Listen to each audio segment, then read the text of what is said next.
Welcome to easy cooking with me. कैसे हैं आप सब लोग? होपफुली बिल्कुल ठीक ठाक होंगे। सबको मेरी तरफ से ईद मुबारक और चांद रात मुबारक हो। आज आपको इस मीठी सी ईद में मीठी सी रेसिपी दे रहे हैं रसमलाई की, और ये होममेड रसमलाई है। आप इसे कैसे अपने किचन में तैयार कर सकते हैं इस ईद पे।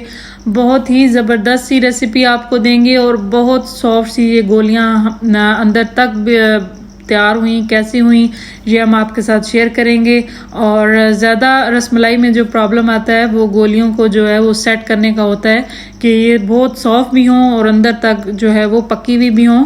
तो ऐसी रसमलाई हम आपको इसकी रेसिपी देंगे, तो इंशाल्लाह आपको पसंद आएंगी। यहाँ पे आप देख सकते हैं कि ये ठंडी होने के बाद कितनी अच्छी सॉफ्ट हो रही हैं और बिल्कुल माउथ वाटरिंग जो है वो ये रेसिपी है। इंशाल्लाह आपको ज़रूर पसंद आएगी। सबसे पहले हम अपनी रेसिपी की तरफ बढ़ते हैं।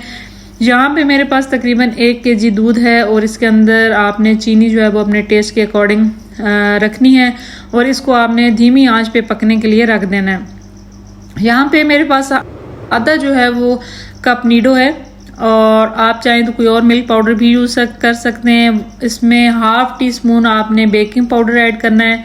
2 टेबलस्पून आपने इसमें जो है वो ऑयल ऐड करना है। दोनों चीज़ों को पहले अच्छी तरह आपने मिक्स कर लेना है। क्वांटिटी का, हर चीज़ का आपने ख़ास ध्यान रखना है, तभी आपकी ये गोलियां बहुत अच्छी सी बनेगी। यहाँ पे 1 एग मैंने बीट कर लिया। एग को आपने थोड़ा थोड़ा करके ऐड करना है। जितना हमें ज़रूरत होगा हम उतना ही इसमें इस्तेमाल करेंगे। मेरे पास ये एग तकरीबन जो है वो पूरा इस्तेमाल हुआ नहीं, थोड़ा सा बच गया था। और आपने भी चेक करना है क्योंकि एग जो है वो साइज़ में बड़े और छोटे होते हैं, तो इस वजह से आपने डो को सॉफ्ट रखना है। जब आपकी अच्छी सी सॉफ्ट सी डो तैयार हो जाएगी तो फिर आपने जो है वो जो एग आपके पास बच जाएगा उसको आपने छोड़ देना है, नहीं ऐड करना। इसी तरह हमने डो को जो है वो अच्छी तरह मिक्स करके सारा गूंद लेना है और अच्छी तरह हमने इसको यहाँ पे मिक्स करना है। मिक्स करने के बाद हाथों की उंगलियों की मदद से ही हमने इसको अच्छा सा गूंदा। गूंदने के बाद ये डो ना बहुत ज़्यादा सॉफ्ट है ना बहुत ज़्यादा हार्ड है, मीडियम सी डो आपने रखनी है।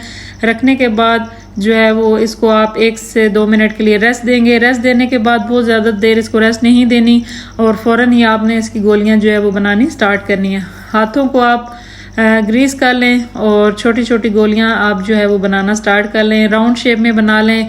जो भी शेप आपने रखनी है वो आपकी मर्ज़ी। मैं इनको राउंड शेप में रख रही हूँ।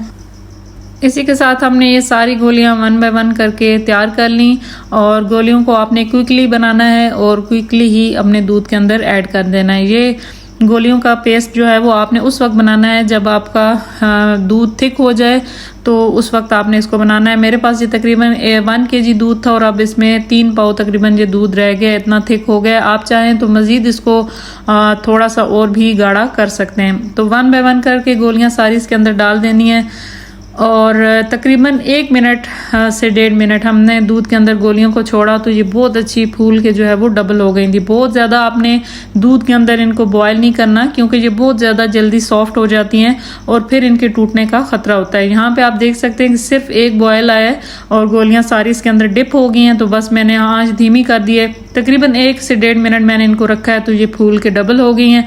जब ये इतनी हो जाएँ तो आपने चूल्हे को बंद कर देना है और इनको अच्छा सा आपने ठंडा करना है। ठंडा करके आपने बाउल में, कटोरियों में, जिस भी चीज़ में आपने ट्रांसफ़र करना है। ट्रांसफ़र करने के बाद इनको आप थोड़ी सी जो है वो ड्राई फ्रूट से आप इनकी अच्छी सी गार्निशिंग कर दें। मीठी ईद पे ये मीठी सी ज़बरदस्त सी रसमलाई इंशाल्लाह आपको बहुत पसंद आएगी और ठंडी होने के बाद तो ये और भी बहुत ज़्यादा मज़े की हो जाती है। आप इसको बना के जो है 3-4 घंटे फ्रिज में रखें और अच्छा सा ठंडा करके मेहमानों को सर्व करें। इंशाल्लाह आपको भी और आपके गेस्ट को भी रेसिपी बहुत पसंद आएगी।